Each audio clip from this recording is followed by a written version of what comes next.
Welcome back. Welcome to Decision Space, the only show to take place right here, in the space between the turns in your favorite games. I'm Jake Friedman. And I'm Brendan Hansen. And this is the podcast about decisions in games. Choo-choo! Aboard!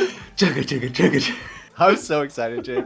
Today on Decision Space, we are covering our first ever train game. Is it an 18XX? No. We're 18XX people now. No, this is not 18XX, but it's a train game. And it's a cube rails game. And if you don't know what that means, good, because I didn't either really fully understand what that meant before. I played Chicago Express / Wabash Cannonball. / Chicago Express. The same game with two different names, depending on who the publisher is that's releasing it. This is one of the most famous, or maybe well-known, or maybe influential train games of at least the last 2 or 3 decades. It's a game that has an ardent group of supporters. So I know Jake and I, and also a group of people who say maybe this game isn't quite what it shakes up to be. So Jake and I are really excited to hop aboard the train hype, get into what we think on Decision Space of Chicago Express / Wabash Cannonball, the same game. We're going to do that. I don't know. We're going to call it one of those, maybe both those things throughout the episode. I mostly know it as Chicago Express. It's coming out as Rio Grande. It's going to be a great deep dive where we look at an important game in this genre that is known for high interaction, high agency perhaps, and stocking manipulation, ownership. There's so much going on in this game, so I'm really excited to get into this deep dive. But Jake, are you excited? Yeah, I'm excited. I'm like nervous though, because the train genre, is such a beast, right? It's like a hobby in and of itself, right? It's like there's board games, then there's war games, then there's Magic the Gathering, and then over here at the other table, it's train games. And those are all the games that ever existed. All games fit into one of those. Those are all types, yeah, one or the other. Exactly. No, you're right though. I think a lot of times when people hear train games, if you haven't dipped your toe in and you're not curious, maybe you bounce off the idea of delving into train games. And if that's you, if you're about to hit pause on this episode, say, I'll see you next week, Jake and Brendan, I think you should stick with it. There's a lot of interesting decisions hidden away in this genre. And, I don't know. I like trains. I have a toddler, so we're a train household now. So it was basically, I had to get into Chicago Express. But Jake, let's just get into it. I want to know your rating and overview of Chicago Express / Wabash Cannonball. I'm going to give this game a 7 out of 10. Okay. I enjoyed it a bit. I was pleased that the rules were surprisingly light. I guess that's one of the things that's hard about this review is it feels like I don't have the context that I normally have when we review like a Euro game, right? Or like an efficiency game. So it feels like this is almost my like throwing paint on the board the first time. And I'll know if I like Chicago Express based on subsequent games that I play in this genre. But as of now, I found it pretty enjoyable. I like the slight rule set. There were times when the decisions feel like not worth it to me to try to work out what my best move is. And I think I'll get more into sort of those feelings later. So that's not my favorite. And then there are also a lot of times where I felt like the game is just over 1/3 of the way in. And then we're just sort of playing out what we all know is the inevitable conclusion of the game. So that's kind of weird too. But overall, I still had fun with it. So that feels like a 7 out of 10 game to me. Okay, here's mine. Chicago Express / Wabash Cannonball is a remarkable design. With a somewhat svelte rule set and certainly svelte action set for its players, it produces an energetic, driving, raucous, and enigmatic Magic Circle. It's a game about jockeying for position, speculation, finding or especially collaborating to produce creative solutions to unseat the leader. And I thoroughly enjoy Chicago Express despite rough edges like functional player elimination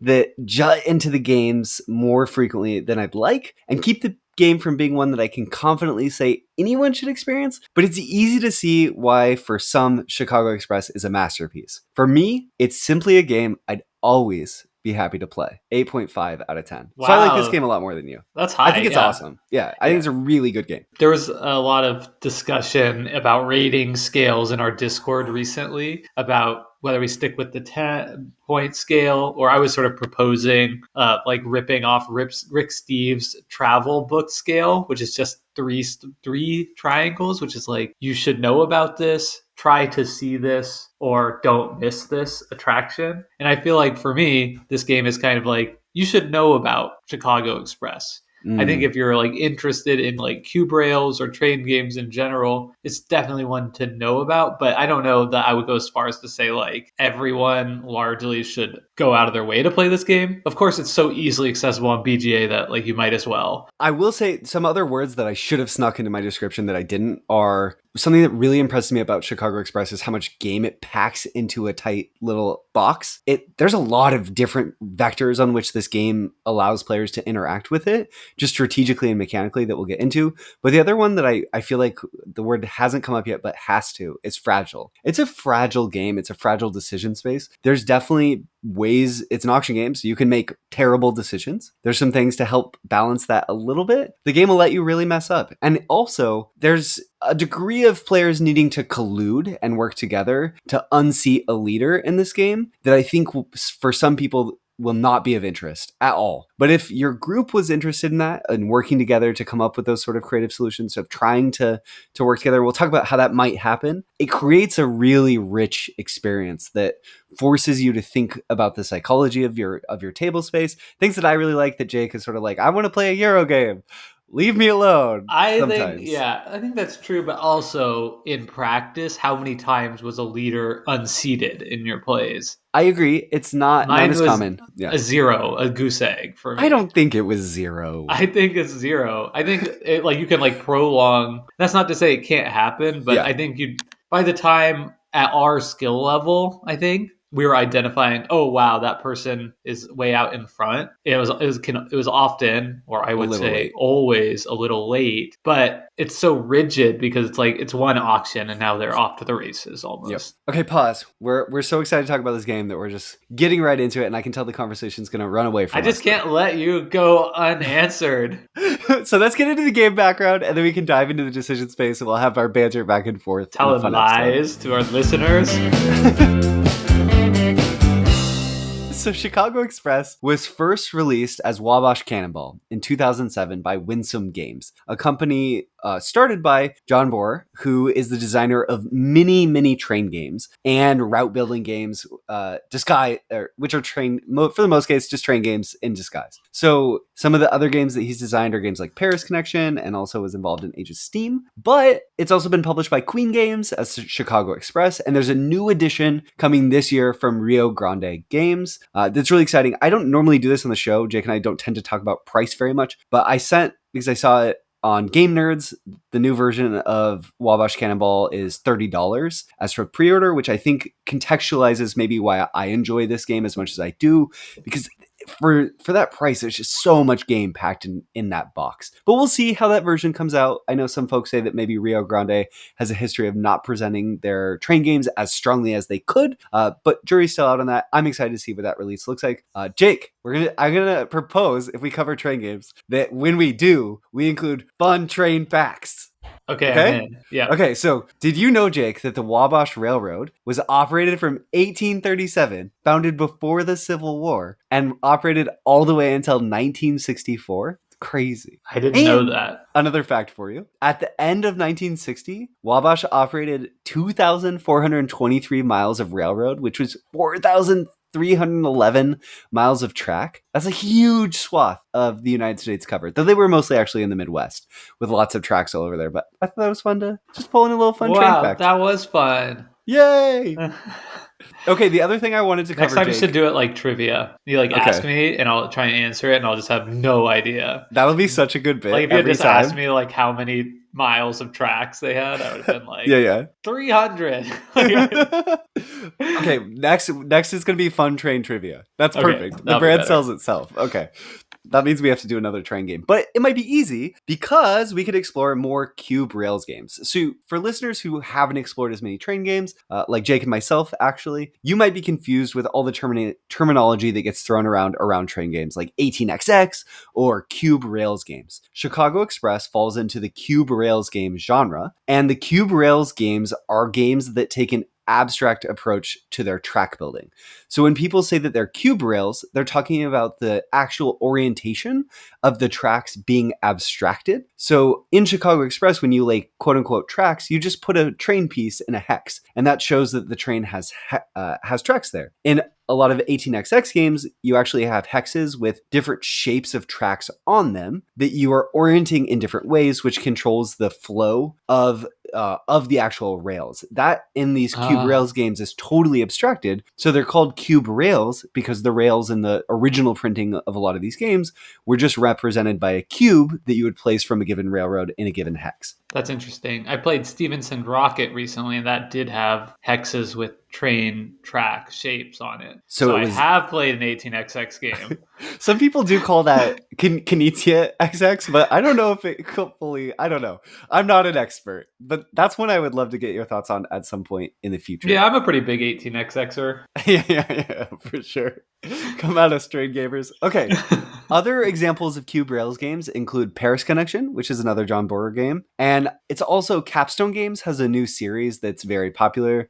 Beautiful covers, so like Irish Gauge by Amabel Holland and Iberian Gauge, also by Amabel Holland, I played that one. are both examples of cube rails games. What do you think of it? I liked it. It was the first train-ish game I have played ever, really, I think. Actually, Ticket to Ride. That's another one. Dang, I played so many train games. Oh my gosh, are you? We're gonna get skewered. We're big train experts, dude. We're probably the 18xx podcast these days. No, anyway, to answer your actual question, I played Iberian Gauge at 5 players. I didn't know what the hell was going on the entire time. It was like it was similar to Chicago Express. We have like shared ownership in companies, which but is like, a hallmark of train games. and as you build the rails out, I think the train companies were becoming more valuable. Yep. So I just kept being like, this is the party train. We're all getting on it. We're all going. And it was moving and taking over everything. And at the end of the game, I won by like 1,000,000 points. I just like lapped everybody, and I have no idea how it happened. Did you just have like ownership in you must have gotten everyone to help out building out your network of the thing you own the majority. It was like everybody was like, unbeknownst to them, helping me just like get way ahead, but also unbeknownst to me. I do think so. One thing that I'll say before we go into the synopsis and we dive in deep that people should know up front is that train games, because of the way that the scoring typically works, that they're centered around having ownership of certain companies and those companies paying out dividends at a certain point, and oftentimes you win by having the most money at the end.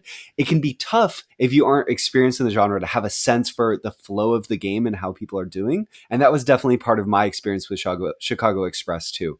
I've played this game probably 20 times now, maybe 25, thanks to Board Game Arena, where the vast majority, where all those places. I'm going to look what I did. You're going to look at the exact number. Okay, I appreciate it. For me. But I will say that the game took me, I was excited about it from the start because I was interested in the genre. And it took until play 3 or 4 to really feel like I had any sense for how the flow of the game was really going and how I was really doing. And 1 play or 2 plays to have a sense for if I was even approaching using the tools presented to me in the correct way. I played 16 times and I lost my first 14, and then I won 15, 16, and 17 all back to back. No, I said that wrong. I lost my first 12, then I won 13, 14, 15, and then dead last in 16th again. Well, you can't win them all. No, but I solved it for a second there. I totally agree with your point that it is opaque as hell when you're starting out. And just to go back to your point about purchasing this game, when you shared that it was like $29, I kind of had the same thought, which is like, wow, what a steal. I should just buy this and add it to my collection because it is a lot of game there. But then I had a second thought, which is like, I think this game is only valuable to you if you're playing over and over with the same people or people with like equal experience. So which is awesome for Board Game Arena because we've been playing largely with the same people in all of these games, or most of these games. Sorcretic and Indoor from our Discord and us, we've just been going at it really hard. And it's been awesome playing it together with those folks and learning, and our meta has been changing. Yeah. I just don't know that it would provide much value to anyone to just play it once with a full table of novices. And that's so much how people experience games they buy these days. So I feel like it is like a train gamer's train game, even though it's like a Cube Rails game. You know, if that makes sense. Like perhaps if Yeah. you had played a ton of Cube Rails games and everybody had, and then you played this, you could get right into it and be having like fun, strategic, tactical experience. Yep. But for us, it was just like the first 5 or 10 plays, you just kind of like people in the chat, like indoor, kept being like, "Jake, why did you make that choice? It makes no sense." It's like I don't know. Like I'm just trying to understand what's happening. Wrap my head around it. Yep. Yeah, and normally I'm not somebody who's like Slow to pick up games. Yeah. yeah. Awesome. Yeah. Well, should we get into it? Let's do it. So before we head into our deep dive, let's play Brendan's previously recorded rules overview to give you a little bit of a better idea of how this game plays.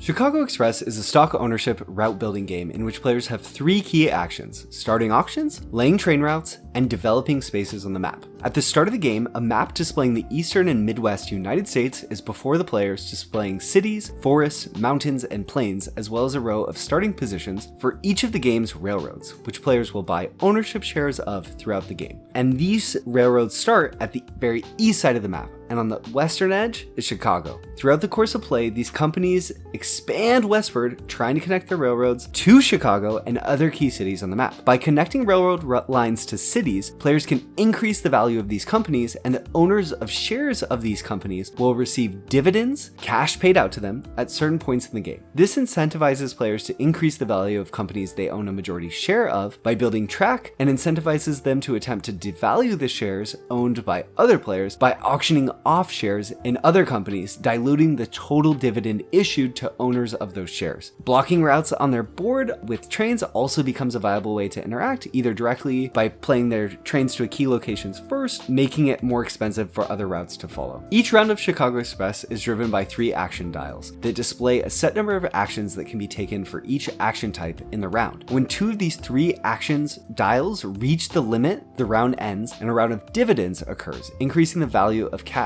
each player has access to. A turn in Chicago Express is simple. Players choose one of the available actions, advance that dial by 1 space, then take the action that they selected, or they may pass. If they choose to auction, they select a rail company with shares still available to be sold and auction it off to the table. The winner of that share will receive dividends from the company for that share in the future, but they are speculating that their investment up front will return a good profit in the long run. Money paid for those shares goes into the company's bank, where it will be used by those companies to build tracks. Players may build track for any company that they have at least 1 share of, allowing them to place 3 trains onto the board for a single company and expand that company's reach on the board. Finally, they can choose to develop a space, improving the value of having a route in that space, or in the case of 4 spaces, adding a bit of cash to the company's coffers. Play continues this way until an endgame condition is met. Here's an example of 2 of them. Either 3 or more companies no longer have shares remaining to sell, or 3 or more companies have no trains left to build. There's a few rare to occur endgame conditions as well. At the end of the game, if the player with the most money in their personal coffers is crowned the victor, but as a final twist, whenever a railroad reaches Chicago, that company receives a special dividend just for that company that can dramatically shift the positions of players who own a share of that company, providing lots of endgame excitement and uncertainty around what railroads will or won't make it to Chicago.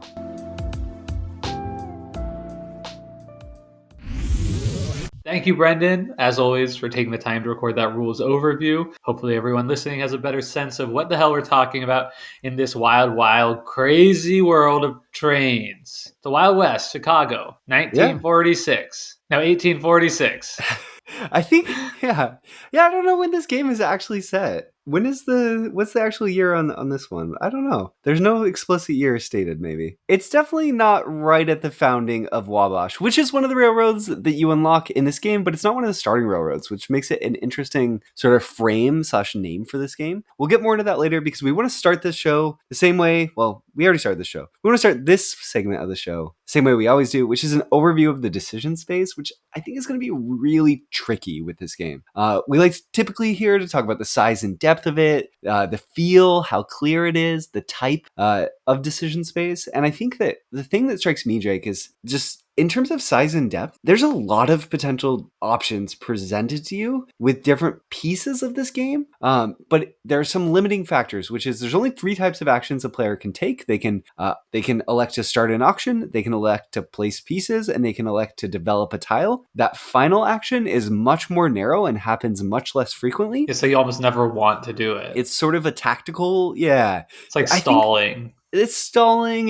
You might need money. There's a few reasons. If you're the sole investor in maybe one of the rails, you might really juice up all the cities on the way to boost your own value in that rail. But it happens way less. So it all feels really focused because of that. But at the same time, and it feels fairly open in terms of the track building that you can do, the different areas and paths that you can take the trains on, which we'll talk about more. But at the same time, with the auction decisions, it feels like there's pretty specific values that you're trying to hit, especially in the opening auction, around whether you're getting a good deal, an okay deal, an acceptably deal, or just like, I cannot bid this. And it's a narrow range of money that it feels like it shakes out to be. Yeah, it's so strange at the beginning because you're right. There's like acceptable values that you just don't know the first time you're playing the game. And also with the openness of it, you can take the trains everywhere you want, Yep. but it feels like you almost always want to take them on their direct route to Chicago. I think that there's, for each train, there's sort of 2 paths that you could probably realistically take What's them the in red most path cases. that doesn't go straight to Chicago? Okay, all paths usually go to Chicago, or you might end up going to Detroit. But for red, you're either going to go north, kind of towards green, and go above the mountains towards Harrisburg, or you might go south towards Martinsburg and kind of fight with blue a little bit more. So when I'm saying you have all the paths lead towards Chicago, no doubt. But I think how you get there can matter, and turn order, who owns what shares, can affect which way you want to go. Yeah, I guess so. But like you can hit like a huge you can make a huge blunder in this game where you don't have enough trains to get to Chicago. Sure. And it feels like the red one, you have to go straight there basically. And any other way that you would detour is going to make it so that you can't hit Chicago. And if you're invested in red, that's going to be really bad. The And other that's, Yeah, well, go can I ahead. say why? That's partially because the Red Company, the Red Railroad, has the fewest shares. So there's only 3 shares. So that means in this game, it makes it very valuable because it's harder for your position within red to get diluted, right? If you win red, the first share of red at the start of the game when it's auctioned, you own a third of that company. But the yellow railroad has 6 potential shares in the game, right? So if you win that auction at the start, you only own potentially 1/6 of that company into perpetuity. And this is sort of set up to give the game texture, to make them all a little different. But the trade-off is that red has fewer available trains overall. It only has 19, whereas yellow has 25 total that it can place throughout the game. So what Jake's sort of getting at is red has to make a beeline, but it's probably the most valuable. Whereas yellow, I don't know, yellow's a whole ball of wax. I'm convinced I never want to own C&O. Yellow just seems rough, but you kind of get at what I'm trying to get at there. I think what you just said is also key to like my understanding of the decision space, where it's like, and maybe it's just because of our medics, we've been playing with the same people, but you sort of get really quickly into this mindset of like, these are some pretty concrete paths that to diverge from too significantly is just wrong. Yeah, You know like what you would probably not want to take, if you buy into green, NYC, you would probably not want to try to go all the way south and try to cut through the mountains down there because you're not going to be doing much, right? Yeah. You don't have enough train to do it, but you do make the decision, do I go north up to Albany or do I go straight west to Binghamton? And I think that the game itself, like the different levers you can theoretically pull, is almost like bad signposting Mm. because there are like these cities where they can, make your train significantly more income if you go through them. So it created the impression to me when I was first playing, like, oh, I should try and navigate my train up into somebody else's city to get those points. But it just feels like in practice, or you could like, oh, I'll try and like cut off this train with my train so that they'll have to pay more money to go somewhere. But in practice, it's like I think that just never has really paid off for me or for anyone else I've seen attempt it. The sort of idea of like, I'm going to buy a share of blue just to send blue in the wrong Well, direction. that too, even that, yeah, Yeah. right. Like that, I think that would be cool if that existed more, but in practice, like that's all that's going to do is sink you and the other investor in blue Yep. No, to no, the totally. benefit of everyone else. I think the rub of the whole. So one thing about Chicago Express is when you move into a space, it makes that space more expensive for future trains to move into that space also. So what Jake was getting at with like, I'm going to redirect to this other city to try to block someone, kind of blunt how effective a certain action is for them. One thing about this game that's really tricky is because everyone wants to get to Chicago because there's this extra dividend which pays out a lot of money, which is essentially points because whoever's the most money at the end of the game wins. You have this huge pressure to get to Chicago, but doing anything on your you want to get whatever you own to Chicago as fast as possible. You would also like to be the sole owner of it, so you're the only one benefiting. But if you solely own a rail, it's going to be really slow for you to get there because you're going to be the only one placing rail for that railroad. And it's good. The trains where multiple people are placing railroads, building a railroad are just going to get across the map further. But at the same time, using those actions means you're not starting auctions, which is giving you control over how different shares are distributed at the table. Also, if you are invested with someone or multiple someone's else, it feels really bad to use your turn building rail for that train because it's If you're helping not, yeah. them equally to you Yep. or more to you, right? So it's like that doesn't like you. It doesn't always happen that just because more shares of something is out that it moves faster. In Yep. some cases, it's exactly the opposite. Right. And a lot of times in those cases, then you have to look and sort of say, okay, Jake and I both own blue. We would both like blue to get to Chicago. I also own green, and Jake also owns yellow. I'm in a better position because green pays more. So it's probably my job to be the one driving us towards the blue train that we co-own towards Chicago, because if all else equal, I'm a little ahead of Jake. So then Jake is saying, how can I catch up to get ahead get my yellow higher so that I'll benefit when the blue happens? So you're trying to sort of push on these different railroads to end up in the strongest position. But then another thing that can happen is you can just own a strictly worse portfolio than someone. And what we mean by that is if both Jake and I own 2 shares of, say, blue, but then he owns 2 shares of green and I own 1 share of green, I have almost no viable actions that I can take to better my position because I've kind of been dominated by Jake's position within the game. Or even if I have one blue and one green, and you have one blue and one green, and I have one more dollar. Sure. Yeah, sure. That is Like the it could be extreme as example. Yeah. like it could be that slight, and you're all just like basically out. You know, maybe not that early on in the game, but Yeah. like a little later on in the game, yes. And I think that also because of this like shared ownership thing is why in the game theoretically does allow you to like team up on and make sure a single person doesn't win. But if that person like we might all say we were play a 4-player game and we're like, hey, if we have to make sure Red doesn't get to Chicago or whatever because Brendan's in first place and he's got 2 shares of red, and then I'm sitting there and like, but I'm invested in red also. You know what I Yeah. mean? So Yeah. it kind of creates a situation where it's like, do I accept like my effective like last place and sandbag Brendan's hopes for so that one of the other 2 players can win, or do I just go forward anyway and then maybe I get a nice second place? You're like a vassal state. Right. And I think that is the kind of thing that happens a lot when we sort of are like, okay, this person's running away with it. They're like too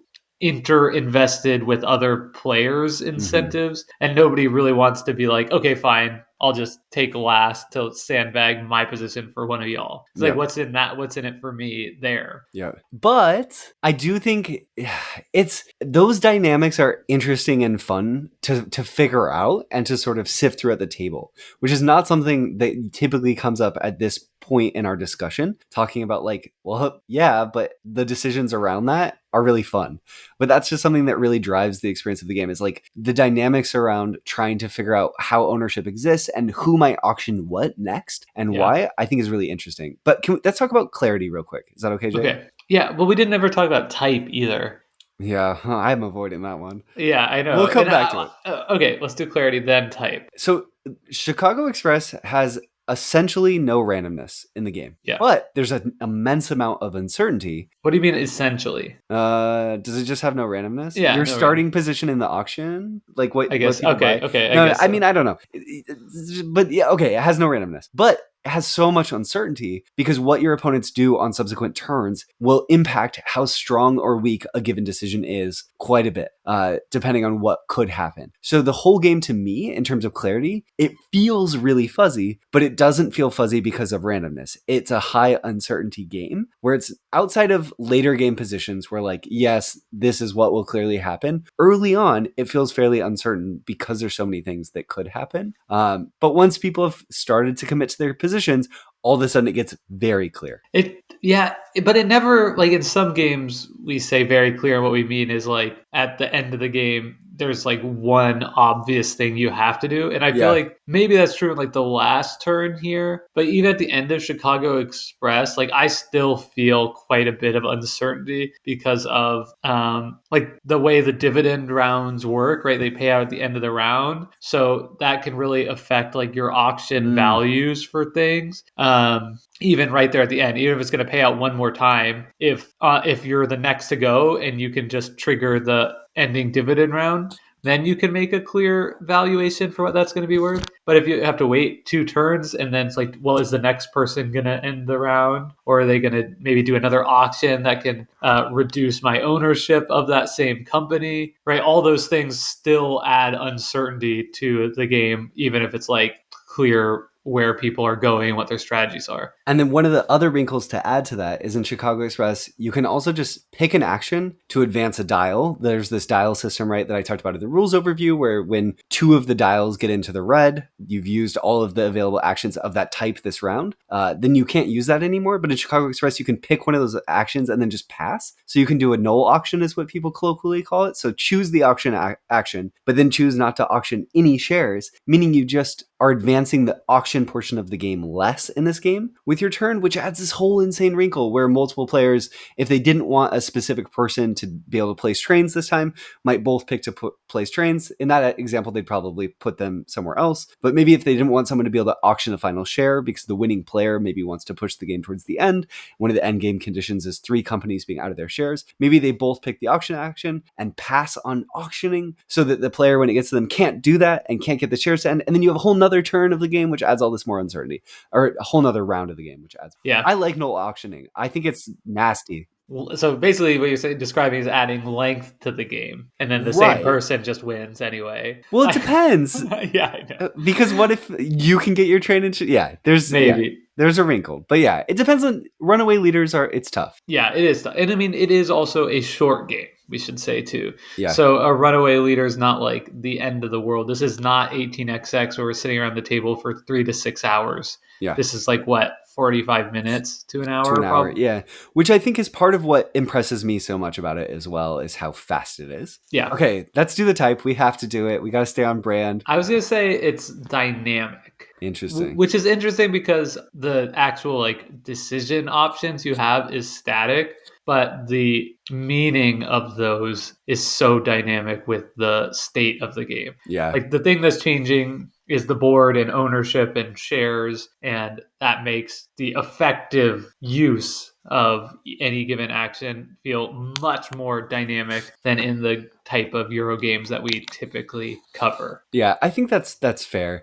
And if certain players make certain decisions that make a given path very costly to go down, that certainly feels like You could say, more... maybe you could say dynamic waning, like Sure. that type of vibe. You definitely feel the walls closing in Chicago Express, for sure, too. Driven by the trains potentially running out or the shares running out. Yeah. Dynamic to dynamic waning, I think is a fair way to put it, for sure. Cool. You feel the waning pressure. Yeah. Yeah. The clock is like is very much clear and ticking from the start of the game. Yep. Okay, Jake, there's a lot of notes here, and we've dipped our toe into some of it. Where do you want to start? When do you want to dig your teeth into? What fire do you want to throw into the steam engine first? Or coal do you want to throw into the steam engine? I think maybe just starting at the actions. The auction. Like, okay. We could start the auction. I was going to say like the actual actions, like when would you do a given thing? Because really the question I wanted to ask you is like, when would you ever want to use the development action. Yeah. Okay. So if I went the green strategy where I'm trying to be the sole owner of green who's going to push it all the way to Chicago, where I sometimes I'll do this if I end up buying green and then I can win the second share of green that gets auctioned and you go north, which I have won games doing it this way. Sometimes I find I'm a little cash poor and I can't quite make it to the end. So sometimes as a tactical move, you need to develop a forest and just get a little bit of more cash onto your company charter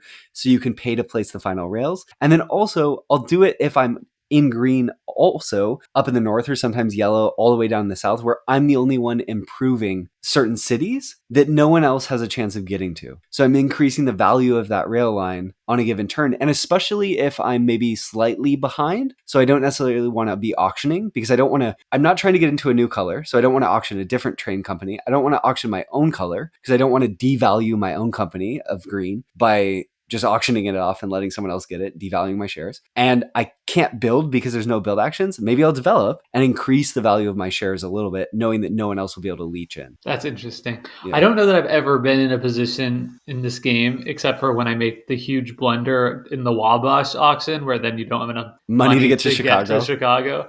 Chicago, which is like, I think just a classic like experience of this game. You kind of have to do it once. Do you want to explain what you mean too, just really quickly? Yeah, so when the first train gets to Chicago, it triggers a special, only in this case, dividend phase where trains pay out, and then it starts an auction for us, the first share of the Wabash train line. And it starts at $1 is the minimum auction, but I think you need a total of $7 in order to advance from Wabash to Chicago in a single turn. And it depends on how many trains are already in those spaces. And it depends. Yeah, you're right. It is variable. But so you if you win it for 5, then you're not going to have enough cash in the train line to build the tracks that you need to get to Chicago, making that $5 investment a $4 loss because you'll just pay out the one. Because Yes. the cool thing about Chicago Express is the money you spend to buy these companies goes into the company's charter, and that's the money that that company uses to build rails. So it's sort of self-balancing in that if you don't pay enough, if you get too good of a deal, quote unquote, sometimes you can't build enough rail to complete the project. So if a player makes a really big mistake, sometimes they'll just kind of have to auction their own company to infuse some more capital into it to make the train move again, more or less. Yeah, That's interesting. Yeah, I think your example on the green line makes a lot of sense. I just haven't found myself in that situation often. And again, it's hard to say because like I don't have the context of this game and we've been playing within the same meta yeah. of like perhaps we're just all investing more in trains than other people do when they play this game. Which as long as everybody's like in the same ballpark, really I think like any amount is kind of viable. Yeah. Yeah. Yeah, so I don't know, and maybe we're just spending too much, so all our train companies are just super flush. But of Right. course, you can't just be like, "Oh, everybody's paying too much, so I just don't buy anything," because then you're just not going to have any trains. You're going to lose. Yeah, you can't get any money. Well, another thing too, Jake, is Pittsburgh. Okay, so there's two types of cities in the game. There's industrial cities and regular cities.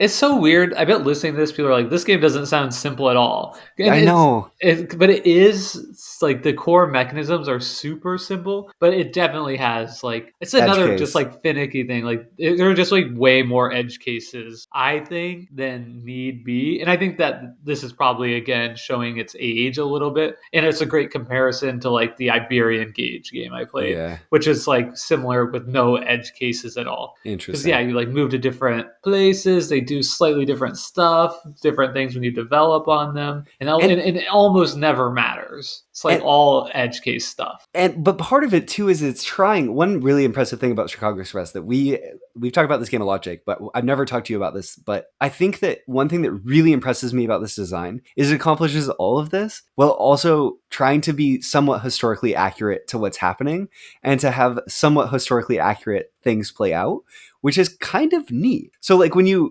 Pittsburgh's this major American industrial city, that when you develop Pittsburgh, you increase the value by 2 spaces instead of just 1 when you develop there. So another reason why you might do that is if you're the first person to get to Pittsburgh and you can't place more track and you don't want to auction because maybe you perceive you're behind a little bit, maybe you just develop Pittsburgh, you jump from 4 value to 6 value to getting to Pittsburgh, and it just generates that little bit of extra cash. And then if other people don't go to Pittsburgh at all, you're reaping the rewards of that for longer. And I do think, there is this unyielding pressure to get to Chicago, but I think there's definitely reasons where developing can pay off in rare circumstances too. And then, yeah, auctioning is super important because you control, it's sort of like one of the most important, bluntest tools I've ever used in a game, right? Because it's controlling who gets what slice of what pie. And that's the game. How big are the pies? You decide how big the pies are by laying tracks and what cities you get to. And then you also decide who gets how much of any given pie. The railroads are the pie. Food metaphor, we got there. By selling shares. And the shares are really slices of those pies. And I think that a major important revelation that every player is going to have playing Chicago Express early on is, if someone's in a good position and they own most of a company, I need to sell it and force them to either buy their own company, continue to invest, and hopefully we can get them to overpay, or we just have to devalue it by diluting the value of each individual share. And that's one of the major tools. Yeah. The auctioning is so good. Like, that's the other reason why I feel like development, it gets short shrift because the other ones are just so obviously and apparently more powerful. It's like, get your train towards Chicago if you have like a dominant position in one of the trains. Yep. Or just auction anything that you don't own and it's hurting somebody, Yep. Like if somebody's trying to maintain ownership, then they're putting their points into that train company for no good reason. Yep. Or it's diluting the shares to them and adding somebody else into it. But then the other important thing is, because the most likely end condition that we've experienced in our games is the shares of 3 of the companies run out. That's one of the major ways that can win. So by taking the auction action, you are advancing towards the end game. So what that means is that the player who should really be auctioning shares is the player who's winning. There's reasons why that can't always be the case, and there's reasons why you wouldn't always. But all other things equal, if you're not winning, there's a lot of pressure to not be auctioning, to be doing other things. And I think that there's going to be an inflection point at some point in the game too, where that no longer is true. Someone else will get in the lead, or maybe it looks like the train's going to end a different way. 3 companies with no trains. I have not seen the game. There's 2 other end conditions. Detroit gets to 8 income. That means you have 8 rounds of regular dividends, not including Chicago dividends, which happen anytime a train gets to Chicago, or all of the houses. There's 20 development houses get used. I've never had a game end in either of those ways. I have had games end running out of trains and running out of shares. Yeah, no, it makes sense. Okay. Cool. All right, let's talk about something else. That's okay. So we talked about the actions, how interesting that system is, and how it makes each play of the game different, because when the auctions happen and how many happen in a given round can really change the feel of the game. I think the other thing that really impacts the game is the starting auction. The starting auction is when different players are assigned different shares.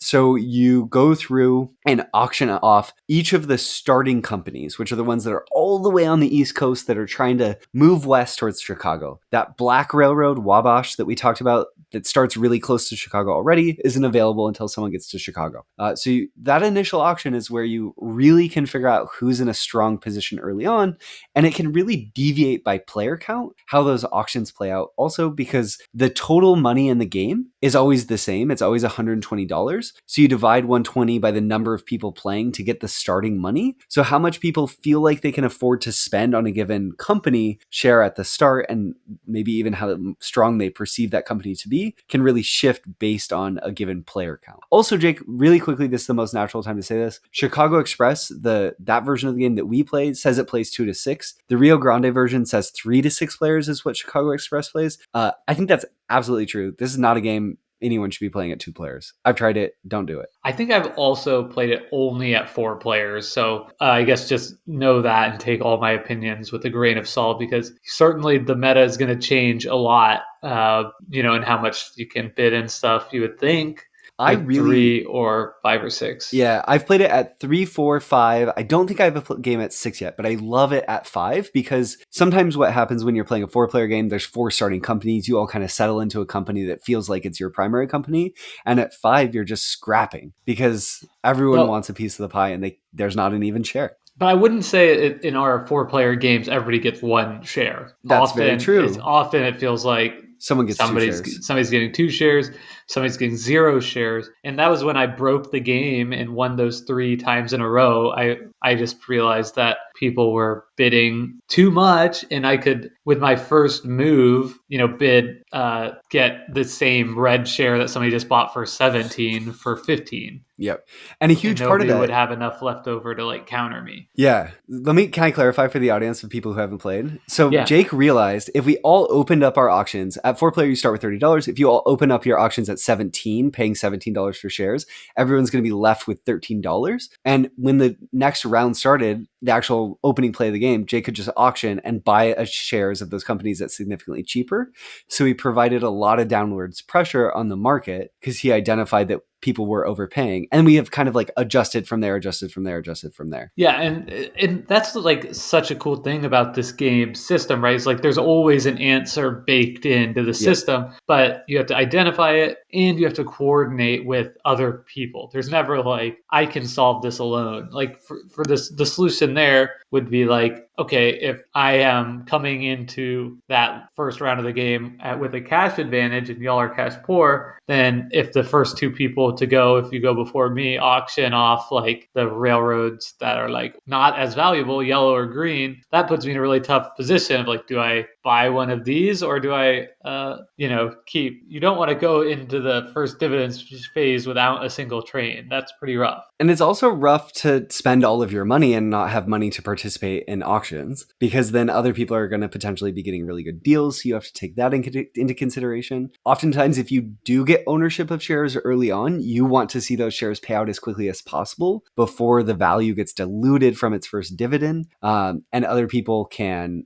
sort of chip away. So green starts at an income of 8. And so it's going to pay out a nice dividend if you're the only shareholder of 8 income to you. So when I go green, typically it's like, oh, I feel pressure to build to increase the value, but also just to get my first dividend and have that paid back, which can vary some too, depending on which you get to start. Jake was doing that strategy with red, which worked really well. Yeah, no, totally. For the opening auction, one key point too is there is potential with the same group with certain player counts to really settle into what the perception of a fair opening value is. We certainly have had that happen where we're paying around 15 for red or blue at the start at 4 I think it's players. more still. I think like red typically is going for 17, which Mm. seems like I don't get that because It feels too high. it feels too high. It feels like you can almost certainly get it in the first round for a cheaper Yep. value. Yeah.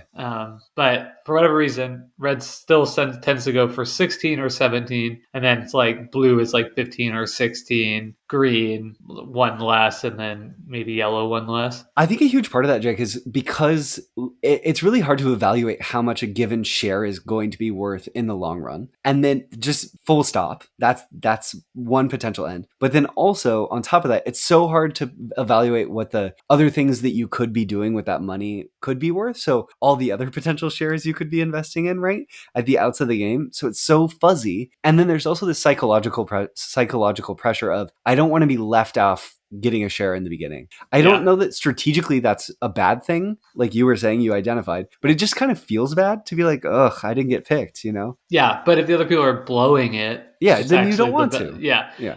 Can I talk about, since you just brought up like how difficult it is to think through how much a share is going to be worth, because this is probably my biggest problem with this game. Yeah. It's just like I just do not enjoy doing the math in this game. Figuring out the dividend payout. Every time you're gonna make a stock investment, right? Because the game, it feels like you really have to do this math to come up with like a reasonable number for what this share is gonna be worth to you, or else you're just throwing away the game by spending too much money on an investment that you're never gonna get back. But the way to calculate it is you have to look at like just so many different places, right? Because you have to see like how much money, what the income is now, like how far is it to like Chicago, right, or whatever, or What how cities much, you'll hit along the way, how many shares are outstanding. right, how many shares are outstanding, like basically where you're at in the turn order, how many rounds are left in the game. And that could be variable. And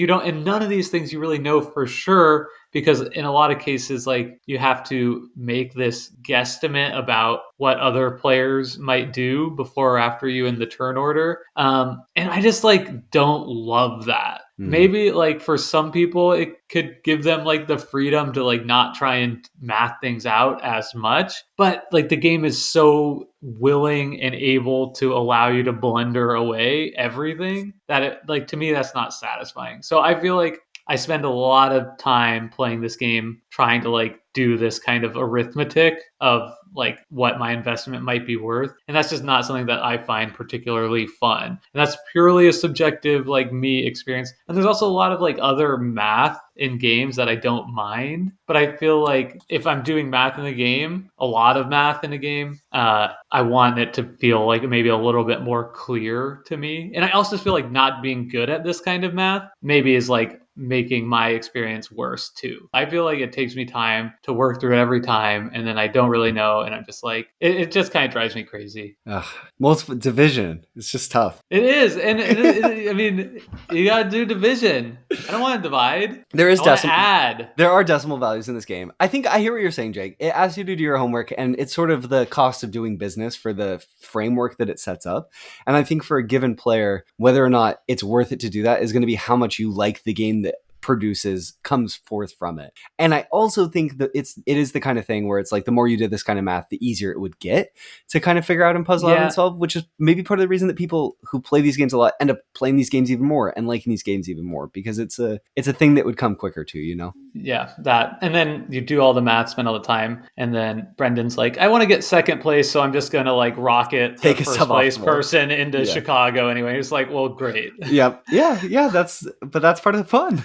Yeah, I guess so. Um, I'm like I struggling doing this because we're having a part of this conversation where I'm like, oh, this game is better than a 7. Like, yeah. and then now I'm having this part of this conversation. I was like, man, a 7 is now generous when I'm Mm. considering this Well, aspect of it. we'd cut You out. know? Yeah, we used to do turbulence on our show, which is like a whole little segment dedicated to things that frustrate us, and it feels like we're in that now. We haven't done it Yeah. in a long time. I think that being dominated by other Wait, Brendan, players. stop for 1 second.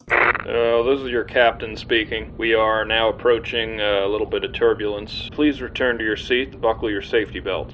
Let's go. Throwback. Oh, so good. So being dominated by other players just feels terrible. It's not a Yeah. fun way to play a game. The opening auction being like settling into similar play patterns can be kind of boring, which kind of pushes you towards wanting to explore other things that don't often work out. You kind of need groupthink for those things to often work out. You need other people on board with trying to push the meta in different directions, which can be fun to get there. But if your group is in a stale place and they don't want to deviate, the game's going to feel the same, and that can be frustrating. And also, you have a high agency game with really blunt tools. Like just being able to go at each other by auctioning their shares to devalue them can feel pretty indirect at times for people, I think. And well, if you're really practice with these games, that might feel like a very direct way in which to address someone and attack them. I think for less practiced players, it can be frustrating, sort of not knowing exactly how to unseat the person who's in the lead and how to get at making their portfolio not be working so hard for them. Yeah.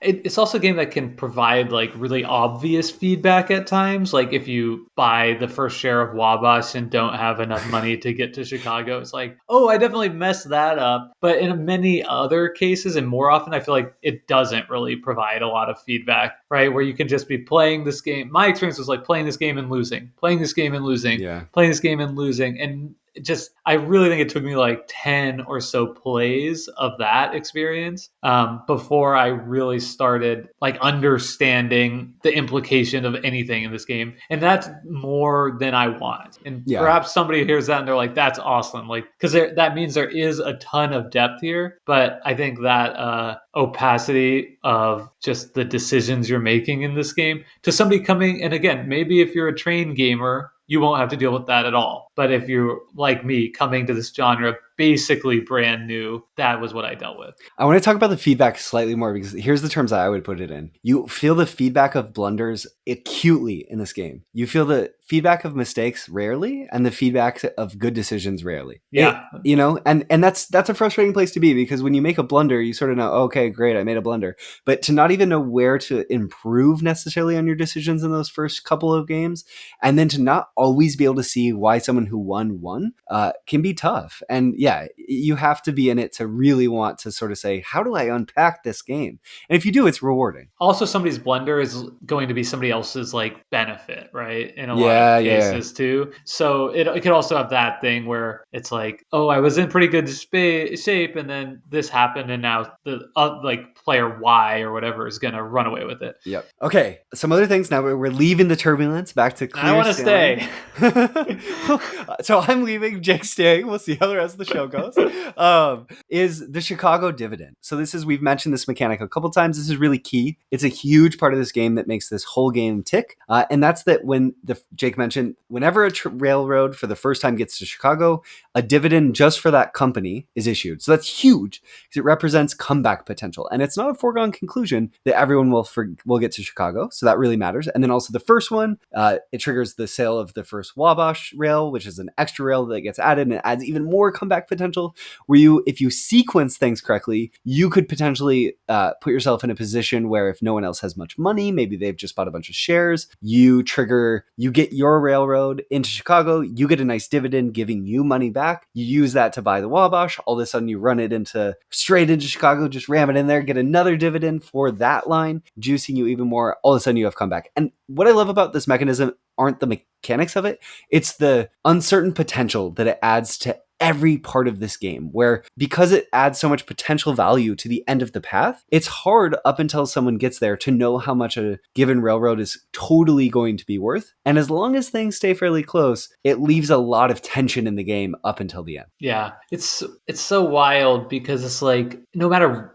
First of all, if you're the one who triggers Wabash, you almost never want to buy it, I think, because that means it's going to go around a whole time around the table in turn order before you would have the chance to like construct tracks into Chicago, meaning that somebody else is probably going to auction it, or they're going to finish the round before you get the chance to do it. And the second auction could well cost less money for that same share because now it's a diluted share. So that's just something to be like aware of. But I think this part also highlights my frustration with like trying to do math because it just gets so complicated to me. Like I can just never understand like what Wabash should go for, because even here at the very end of the game, it's basically like, is the game going to go one more dividend phase or two more dividend phases? And that's going to be like a shared table experience that you have like very little control over. So I always feel like, I guess I'll just do like whatever the value that I think like the minimum it could be is, but I just never feel like good about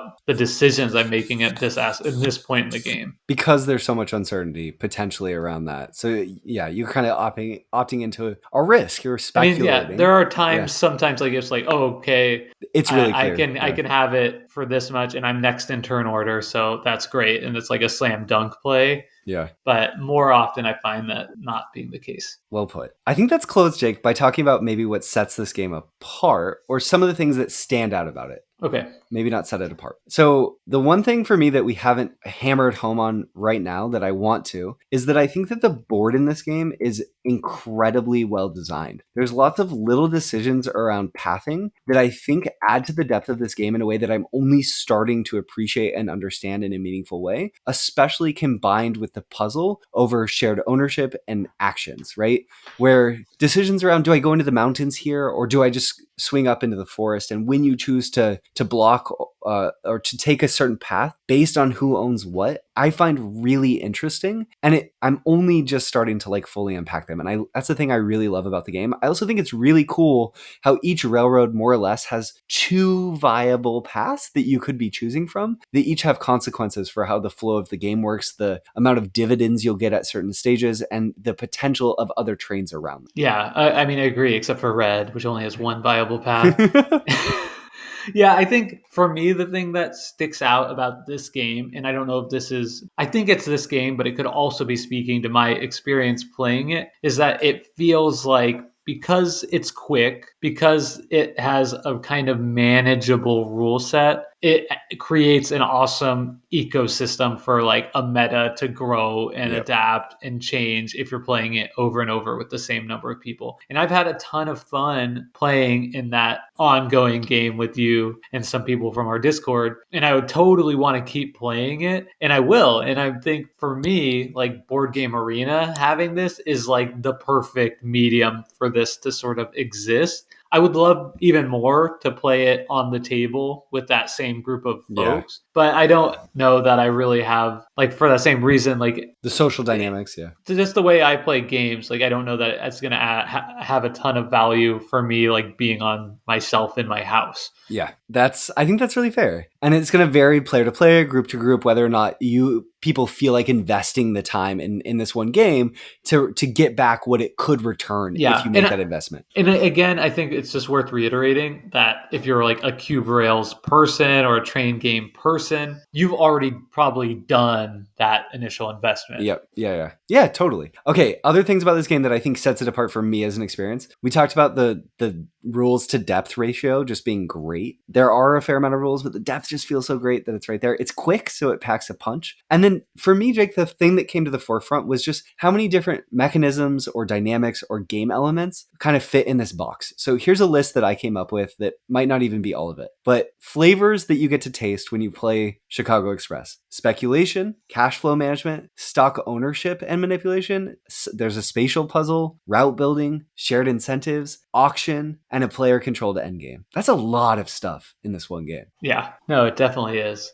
Yeah, it's a lot of stuff, and I think like the key for me is like that all of these things are so dictated by the table. Like it's a highly interactive game. Yep. And that can be a little bit polarizing. Obviously, I think we are sort of on, we share a lot of taste in games, but this is like one point that sometimes we can kind of be on different sides of the spectrum, where you're okay with like games that allow for just like wildly different outcomes based on the choices of the players. And that's just like a interactive element that doesn't always do it for me. Sometimes I just want like a little bit more of like a sure thing if you're going to ask me to do all this math. Yep. Yeah, for sure. And I think it's interesting if two people can join together and collude and do so a little bit more effectively to really shake up the dynamics, just because it gives you something different. But yeah, it's interesting because most of the games that I've played, and maybe this is a closing thought for me, Jake, with those sort of dynamics are games like Cosmic Encounter or even Zuvadis that we recently played. And I love those dynamics, but it's rare that I play a game with a lot of math, like a mathy stock ownership game with those dynamics. And that certainly is, I think, that's causing a little bit of like tension for me. Yeah. And for me, like the PV and jelly is still there, but I'm feeling for you that it's like, this is not a mashup that's quite working. Yeah, exactly. Yeah. And negotiation, just like in general, is not at like the top of my list of like mechanisms like I love, but don't make me also divide, Yeah, no, for sure. And there are moments in this game where it's sort of like, Jake, we have to get this to Chicago. Can we do this together? And then no one replies in the chat, and I'm like, well, great, because no one wants to agree to collude. I'm like, let's just make the choo-choo happen. But yeah, I think, hopefully this, maybe as a closing thought, more Cube Rails, Jake? Yeah, I would play more. I think Railway to the World is not necessarily a Cube Rails game, but I do think it's on Board Game Arena, and I've heard a lot of good things about that. So I'd be interested in checking that out. I think I would have a better experience next time I try a Cube Rails game, and I'm definitely up to exploring them more with you. Nice. I'll just leave it at this. I think a lot of my experience with this game is because I just don't have experience with this genre, and I can very much imagine an alternate universe where we are playing this game, or we have a train game podcast or whatever, and we decide to cover like the Castles of Burgundy, and we're just like, it's just like a lot of rules. Like we kept having to look up the tiles every turn, and like 10 games in, we started to internalize it and have more fun. Yeah. Like I think it's just where our background is that made this one like more maybe opaque than it is within the confines of its genre. Yeah, for sure. And I think for me, I would love to play more Cube Rails and more train games generally. I think the shared ownership of companies is a really fruitful mechanism that creates interesting dynamics. I don't think that's something anyone has not said before, right? That's like a known thing. But I found it really refreshing and But fun. It means something more coming from us being like the 18XX podcast. Right, exactly. It does mean a lot more. Also, I will say I started a game of Paris Connection, which is also on Board Game Arena, Jake. And that is another Cube Rails game, but it's neat because so you still have shares of ownership, but they're hidden and they're only revealed at the end of the game, and you can swap out what you have. So that's kind of cool as you're like, because your actions might kind of be revealing what you have ownership of, and you're increasing the value, but you're trying to keep it hidden and you don't necessarily know what you want to spec into. So that one seems cool. It seems like it really clips at a good pace. But like has lots of interesting decisions offered. And I think that maybe is the final thing about Chicago Express that I find so fun is the pace of decisions and the impact of those decisions are really rewarding. And that's what makes it a game I'd love to keep playing and go back to. Cool. Well, that brings us to the end of this week's episode of Decision Space. I'd love to hear what you have to think about the episode. What train games should we play next? Or alternatively, if you think, dear Lord, don't let these guys touch another train game for all that is holy and sacred, let us know in the Discord. You can always find a link to that in the description of this podcast. As always, we want to thank Hembry for our intro and outro song, Reach Out. And if you'd like to find more episodes of Decision Space, check out your podcatcher feed, obviously, or search for episodes that might be of interest to you on decisionspacepodcast.com. Until next week, y'all. Choo choo! Chugga, chugga, chugga, chugga.